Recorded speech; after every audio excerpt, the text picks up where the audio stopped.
What are you doing with regards to these scholarships or grants for new artists? Because when I first heard about this $70 million purchase, I thought, wow, is there not like a better use of money? And I had to think to myself, okay, what is the motivation of this person? Okay, they're a collector, great. But they obviously must care about the arts. And I just immediately thought, well, if you had $70 million and you gave, I don't know, 700 artists $100,000, you could basically, and had the rights to their first 100 works, maybe that would be a better bet. And then I look in my research that the team at Inside gave me, and they do a great job with the research and great job to the team here on today's event. They told me that you're doing exactly that. So tell us about your support of new artists. I find it fascinating. And by the way, I find you fascinating, by the way. You seem like you're a very honest assessor of crypto. And I thought you might be a little bit more of a fanatic. You seem very logical. You're a developer, or what did you do before this? I'm definitely a coder.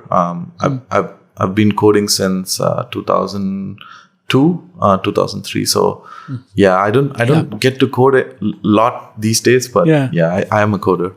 Yeah, to go back to your question of creators and grants. So there are two kinds of grants that I'm looking at. So one is, as MetaPost, the NFT fund, we are doing exactly that, right? Like where we are going after artists and we're going after, especially things that are changing the medium a little bit. So taking NFTs and seeing that, if there is a unique use case to it or a unique way someone is using it in the real world, we would immediately go support it, right? Like, so there are a lot of these social causes related to art right now, and those artists are moving on to the blockchain. So we are big on it, right? So we have a team of 4 at least who are picking these arts all the time. So it's not just me. So that's one thing.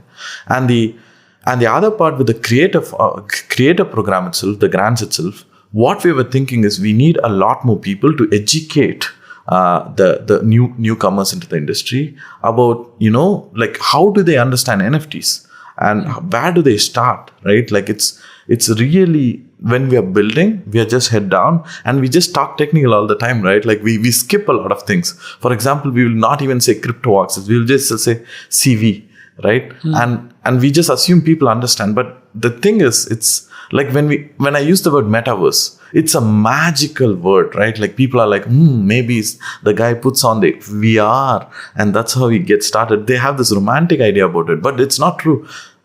The metaverse is just a URL right now, and anyone can actually visit it, right? And the metaverse can be 2D also, right? So I feel like the Clubhouse app it's part of the metaverse. And it's a very different idea I have. And so I want to create this whole system where, there are creators who get supported, and also content creators who are supporting these creators to kind of take their message and amplify them. What type of, when you give that $100,000 grant, what are you getting out of it? Do you get the right to buy their art? Do you get their first 10 pieces? Or is it literally a gift? No, it's a gift.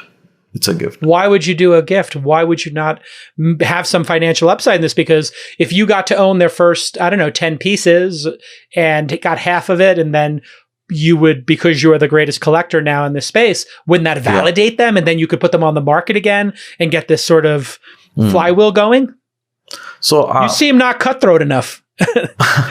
So I feel like, I really like how you were speaking to Roham and how he was talking about, this new world. And that's very true. The artists are getting a lot more empowered right now. And I feel like, trying to earn goodwill is much better and as an asset right now. And that's what I'm focused on. So I will stand in the queue, right? Like if someone is dropping an NFT, I would never break the queue. So I've told this a bunch of times, and I try to bid and be part of the auction, because I feel like that's more of the narrative. It creates that moment where everyone would remember it, etc. So if I just buy an NFT and put it in my wallet, you don't even know what's happening, right? Like I have to come to you and explain to you what just happened. So there are a lot of things going on, like, so it's just better to buy NFTs rather than commissioning them. Except I am commissioning a few pieces, but it'll be from very different artists who are maybe not digital artists yet, and I want to pull them into this industry. I'm doing a few commissions.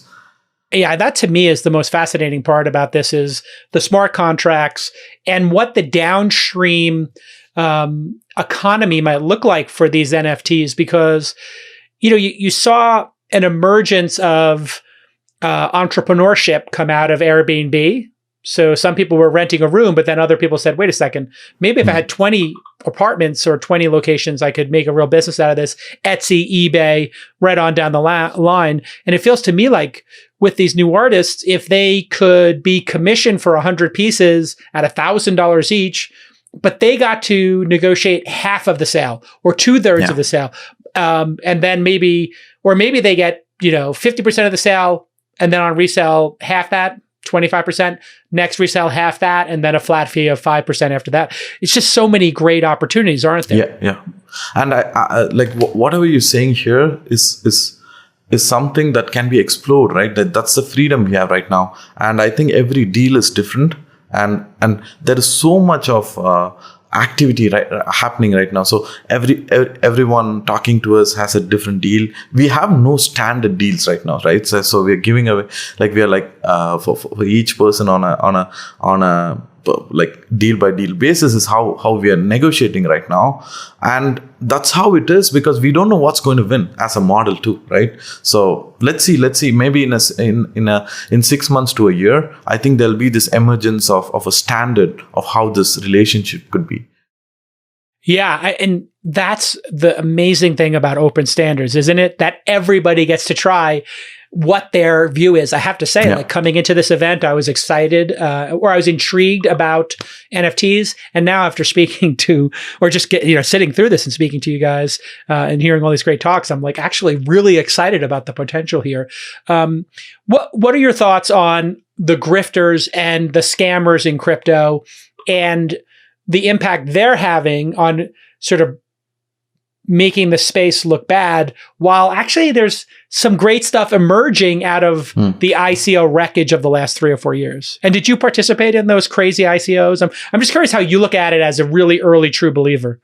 So I how do I say? Yeah, it's the wild west, right? And you're going to have all kind of players. It's you cannot regulate away just the bad players. It's very hard, right? And if you stop someone, I'll give you an example.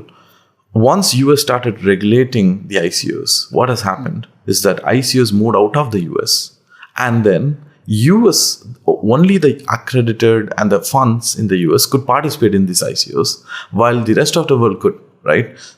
Take Flow, for example. Flow was not offered to the US, and Flow was offered to the VC companies, and a lot of people outside the US made money, right? So it's a double-edged sword, right? Like, so you're also missing the good opportunities, not just the bad ones. So I feel like it's very important for people to understand the change in this phenomenon and do their own research and be very careful, because the proverb which says, if the world has a way to take the money away from a stupid person still exists, and it's very true, right? And stupid people lose their money quickly, and like crypto is like walking in a street in Somalia with cash in your pockets. So it is risky, but that's the last time I went to Somalia and I was going to the cafe, I didn't bring any cash. I didn't bring any cash. I just did Bitcoin for everything. But yes, you want to. If you've seen the movie Black Hawk Down, Somalia is not the place you want to go with a briefcase full of cash. I love your analogy. But yes, be careful.